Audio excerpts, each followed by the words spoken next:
Hi friends, అందరూ బాగున్నారా? మేము కానీ బాగున్నాం ఫ్రెండ్స్. ఈరోజైతే నేను పుట్టగొడుగుల కూర అయితే చేస్తున్నాను ఫ్రెండ్స్.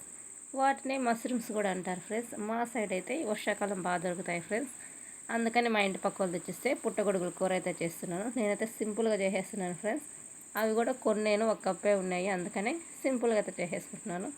ముందుగా ఒక బాండి పెట్టుకొని కొంచెం ఆయిల్ వేసుకొని కొన్ని ఆవాలు వేసుకొని ఆనియన్స్ వేసేసుకొని బాగా ఫ్రై చేసేసుకోవాలి ఫ్రెండ్స్. బాగా ఫ్రై అయ్యాక టమోటాలు వేసుకొని టమోటాలు కూడా బాగా ఫ్రై అవ్వనివ్వాలి. కొంచెం పుట్టగొడుగులు కాబట్టి నేను కొంచెం క్వాంటిటీ తీసుకున్నాను. మీరు మరిగిన పుట్టగొడుగులు అయితే మరిగింత క్వాంటిటీ తీసుకోండి. ఇంకో బాండి పెట్టుకొని కొంచెం ఆయిల్ వేసుకొని ఈ పుట్టగొడుగులు దాంట్లో వేసుకొని బాగా ఫ్రై చేసుకోవాలి ఫ్రెండ్స్. కొంచెం సాల్ట్, కొంచెం పసుపు వేసుకొని ఫ్రై చేసుకుంటే అవి కొంచెం జిగురు ఉంటాయి, ఆ జిగురు పోయేస్తుంది. అలా అయితే చేసుకుంటే టేస్ట్ అయితే భలే ఉంటుంది ఫ్రెండ్స్. మీరు కూడా ఒకసారి ట్రై చేయండి. ఇప్పుడు కొంచెం ఉప్పు, పసుపు వేసుకొని బాగా ఫ్రై చేసేసుకుంటున్నాను ఫ్రెండ్స్. చూడండి, ఫ్రై అయ్యాక ఇలా అయితే ఉంటాయి, పచ్చగా ఉంటాయి, జిగురు అనేది అస్సలు ఉండదు. ఇప్పుడైతే నా టమాటో ఆనియన్స్ బాగా ఫ్రై అయిపోయాయి ఫ్రెండ్స్.